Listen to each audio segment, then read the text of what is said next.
Problem देखो कैसी problem है। क्या गिवन है, 1 plus sine square alpha equal to 3 sine alpha into cos alpha. और आपसे क्या पूछ रहा है बेटा कि find the values of what, find the values of cot alpha, not value, values मतलब एक से ज्यादा वैल्यू आने वाली है। ठीक है, एक काम करो, वीडियो को रोको और इस प्रॉब्लम को अपने आप से सॉल्व करने की कोशिश करो। ठीक है, एक चीज जैसे मैं आपके स्क्रीन पे जब आप पढ़ना स्टार्ट करोगे इस वीडियो से, तो आपके स्क्रीन पे कोई भी प्रॉब्लम है तो पहले उसे क्या किया करो, पॉज कर लिया करो, खुद से सॉल्व करने की कोशिश किया करो। और जब खुद से सॉल्व ना हो तब फिर वीडियो को क्लिक करके वीडियो को आगे देखा करो। हो सकता है जरूरत ही ना पड़े वीडियो देखने की, मैं खुद से ही सॉल्व कर ले जाऊं प्रॉब्लम को। समझ में आ रहा है? गुड। चलो इसको देखो, मैं कुछ देर का मौका देता हूं, कुछ देर मतलब वीडियो को पॉज कर लेना। ठीक है, देख लो। चलो मान लेता हूं आपसे अधिकतर से सॉल्व हो गया होगा। जिनसे नहीं हुआ या जिन्होंने सॉल्व कर लिया, देखो उन्होंने किस तरीके से सॉल्व किया है और मैं किस तरीके से सॉल्व कर रहा हूं।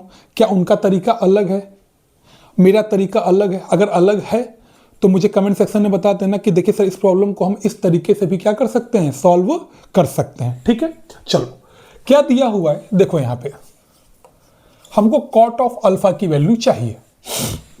तो कॉट ऑफ अल्फा का मतलब निकालने के लिए मुझे किसी भी एक ट्रिग्नोमेट्रिक रेशियो की वैल्यू पता होनी चाहिए। अगर किसी भी एक ट्रिग्नोमेट्रिक रेशियो की वैल्यू पता होगी तभी हम वैल्यू को क्या कर सकते हैं बेटा, निकाल सकते हैं। ठीक है, चलो कैसे करोगे इसको, देखो बहुत बढ़िया प्रॉब्लम है ये। तो 1 प्लस साइन स्क्वायर अल्फा की वैल्यू बताओ किसके इक्वल दी है बेटा, यहाँ पे 3 sine alpha into cos of alpha के बराबर दी हुई है।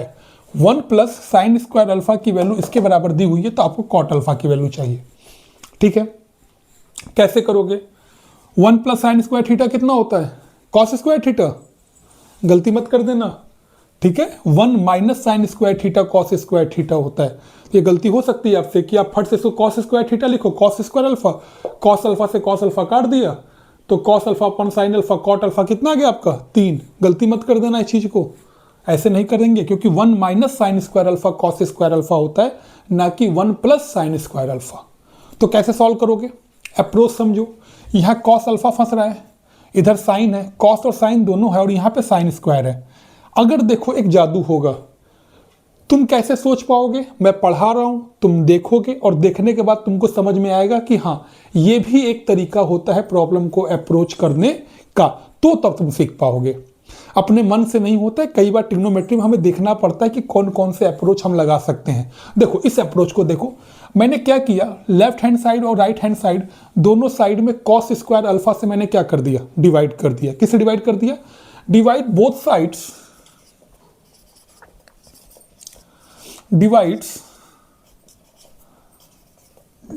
divide both sides by what, cos square alpha. Divide कर देंगे बेटा, तो मुझे बताओ कितना आ जाएगा यहाँ पे, 1 plus sine square alpha upon बताओ बेटा यहाँ पे कितना आ जाएगा, cos square alpha equal to इधर कितना आ जाएगा बेटा 3 sine alpha into cos alpha upon कितना हो जाएगा बेटा यहाँ पे कॉस स्क्वायर अल्फा। ठीक है, फिर मैंने क्या सिखाया था, इसको अलग अलग कैसे लिखते हैं। 1 अपॉन बताओ बेटा यहाँ पे कितना आ गया, cos square alpha plus sine square alpha by cos square alpha लिखना सिखाया था मैंने। गुड, पुरानी वीडियो को देखो अगर समझ में नहीं आ रहा है तो। इक्वल टू बताओ यहाँ से एक कॉस अल्फा ऊपर एक कॉस अल्फा नीचे कट जाएगा, तो कितना बचेगा बेटा यहाँ पे 3, एक साइन अल्फा ऊपर बचा और एक कॉस अल्फा कहाँ बचा बेटा, नीचे बचा। कोई दिक्कत? अब बताओ 1 अपॉन, देखो यहाँ से 1 अपॉन कॉस अल्फा क्या होता है, सेक अल्फा होता है, तो 1 अपॉन कॉस स्क्वायर अल्फा कितना आ जाएगा बेटा यहाँ पे, सेक स्क्वायर अल्फा आ जाएगा, plus sine square alpha by cos square alpha कितना होता है बेटा, टेन स्क्वायर अल्फा हो गया into sine alpha by cos alpha beta कितना हो बेटा यहाँ पे 10 अल्फा हो गया। देखो ये भी 10 अल्फा, ये भी 10 अल्फा, बट यहाँ पे क्या आ रहा है, सेक स्क्वायर अल्फा आ रहा है। बट हमको सेकंड आइडेंटिटी पता है कि सेक स्क्वायर अल्फा की वैल्यू खुद किसकी इक्वल होती है बेटा, 1 प्लस टेन स्क्वायर अल्फा की। किसकी इक्वल होती है बेटा, 1 प्लस टेन स्क्वायर अल्फा के इक्वल। देखो अब मैं हर बार आइडेंटिटी अब नहीं लिखूंगा, क्योंकि अब हम लोग एडवांस लेवल पे रीच कर रहे हैं। तो ये हम मानते हुए चल रहे हैं कि आपको बेसिक चीज़ें क्लियर हो रही होंगी। बात समझे? क्लियर होंगी, नॉट हो रही होंगी, क्लियर होंगी। तो हम सीधे इस रिजल्ट को क्या कर रहे हैं, लिख रहे हैं। तो सेक स्क्वायर अल्फा बताओ कितना होगा बेटा, 1 plus tan square alpha plus tan square alpha equal to बेटा यहाँ पे कितना आ जाएगा, 3 टेन अल्फा आ जाएगा। क्लियर? अब देखो 1 प्लस वही है ten square alpha plus tan square alpha, बेटा बताओ यहाँ पे कितना आ जाएगा, 2 टेन स्क्वायर अल्फा प्लस, या इसको इधर लाओ, प्लस का इक्वल 3 टेन अल्फा, इधर तो कितना आ जाएगा बेटा, यहाँ में माइनस ऑफ 3 टेन अल्फा और प्लस 1 इक्वल टू कितना आ गया बेटा, 0। देखिए this is competency based. Trigonometry में क्या बन गया तुम्हारा यहाँ पे, क्वाड्रेटिक। क्या बन गया, क्वाड्रेटिक बन गया।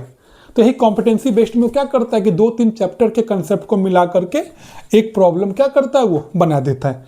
अब इसको कैसे सॉल्व करोगे, लेट, क्या करोगे, लेट मैं कुछ उन बच्चों के लिए जो थोड़े से कमजोर होते हैं, मैं आप सीधा भी सॉल्व कर सकते हो। उन बच्चों जो थोड़े से कमजोर होते, नहीं समझ पाते हैं चीज़ों को, मैं उनके लिए टेन अल्फा को क्या मान ले रहा हूँ बेटा, एक्स मान ले रहा हूँ। क्या मान ले रहा हूँ, एक्स।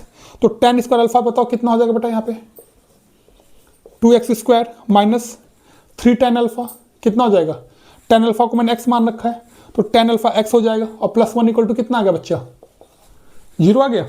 एक क्वाड्रेटिक बन गई। और इसको तुम इजीली सॉल्व कर सकते हो स्प्लिटिंग द मिडल टर्म से। तो बताओ कितना हो जाएगा बेटा यहाँ पे, 2x square minus 2x minus x plus 1 equal to 0। अब ये बताओ कितने बच्चों को स्प्लिटिंग द मिडल टर्म नहीं आता है, नहीं आता है तो प्रॉब्लम सॉल्व नहीं कर पाओगे। प्रॉब्लम सॉल्व क्लियर कट समझ लो, नहीं कर पाओगे। आपको इसको सॉल्व करने आना चाहिए। ये आपको क्लास 6 में सिखाया जाता है, 7 में है, 8 में है, 9th में भी है, पॉलिनोमियल चैप्टर के 9th में भी है। तो ये आपको सॉल्व करने आना चाहिए, किसे किस तरीके से सॉल्व किया जाता है।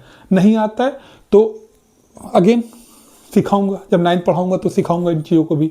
तब तक आप किसी और टीचर की मदद से या अपने स्कूल टीचर की मदद से इसे क्या कर लीजिए, आप सीख लीजिए कि इसको कैसे सॉल्व किया जाता है। ठीक है,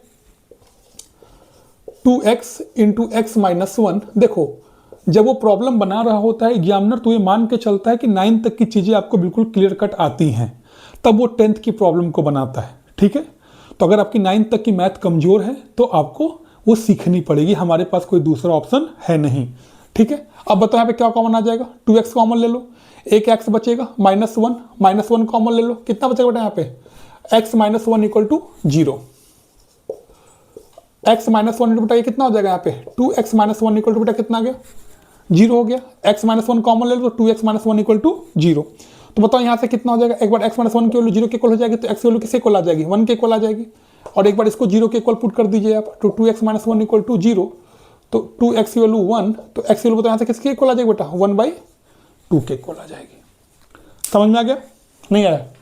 ये हमने स्प्लिटिंग द मिडल टर्म से x और x की मतलब x की हमको 2 वैल्यू मिली। x की कितनी वैल्यू मिली हमको, 2 वैल्यू मिली, एक वैल्यू मिली 1 और एक वैल्यू क्या मिली बेटा, 1/2 मिली। अब देखो x आपने किसको मान रखा है, tan अल्फा को, तो एक tan अल्फा की वैल्यू कितनी हो गई, 1 हो गई। तो बताओ tan अल्फा 1 हो गया तो cot अल्फा कितना होगा, tan अल्फा को उल्टा होता है तो cot अल्फा की वैल्यू कितनी हो जाएगी, 1 हो जाएगी। एंड यहां से देखो tan अल्फा की वैल्यू 1/2 दी हुई है, तो cot अल्फा की वैल्यू बताओ कितनी हो जाएगी बेटा, रेसिप्रोकल हो जाता है इसका, तो कितनी हो जाएगी, 2। तो इसका मतलब cot अल्फा की कितनी वैल्यू पॉसिबल है, 2 वैल्यू पॉसिबल है, एक 1 और एक क्या पॉसिबल है, 2, एक 1 और एक 2। समझ में आ रही है? फिर से देखो मैंने क्या किया, मैंने एक नया अप्रोच है कि इस तरीके से भी प्रॉब्लम को किसी भी कॉमन नंबर से डिवाइड करके आप क्या कर सकते हैं, सॉल्व कर सकते हैं। मैंने स्क्वायर किया, ठीक है, सॉरी मैंने क्या किया, बोथ साइड में cos स्क्वायर अल्फा से क्या कर दिया, डिवाइड कर दिया, अच्छी प्रॉब्लम है। तो 1/cos स्क्वायर अल्फा प्लस अलग अलग कर दो, ये आ जाएगा 1/cos स्क्वायर अल्फा क्या होता है बेटा, sec square alpha plus tan square alpha equal 3 tan alpha हो गया। मैंने sec स्क्वायर अल्फा को चूंकि सब tan अल्फा में, तो मैंने इसको भी tan अल्फा में चेंज कर दिया। ठीक है, अब बताओ tan alpha plus tan square alpha plus tan square alpha कितना होगा, 2 tan square alpha minus 3 tan alpha plus 1 equal to 0। tan alpha में क्वाड्रेटिक बन गई, tan अल्फा को मैंने x माना, सॉल्व कर दिया, तो tan अल्फा की 2 वैल्यू आई, एक 1 आई और एक कितनी आई बेटा, 1/2 आई। tan अल्फा 1 आ गया तो cot अल्फा भी 1 होगा, और tan अल्फा अगर 1/2 तो cot अल्फा उसका रेसिप्रोकल होता है, किसके इक्वल आ जाएगा बेटा, 2 के इक्वल आ जाएगा। समझ में आया? ठीक है, इसका स्क्रीनशॉट ले लो, ले लिए। अब जो आने वाली वीडियोस हैं उनका लेवल इससे भी एडवांस होगा, ठीक है, जिनको आई थिंक किसी बुक में लिखा होता है HOT, हायर ऑर्डर थिंकिंग। तो उसके हिसाब से अब हम जो प्रॉब्लम करेंगे उनका लेवल इससे भी ऊपर की लेवल की हम प्रॉब्लम की प्रैक्टिस करेंगे, ठीक है। Okay, thank you.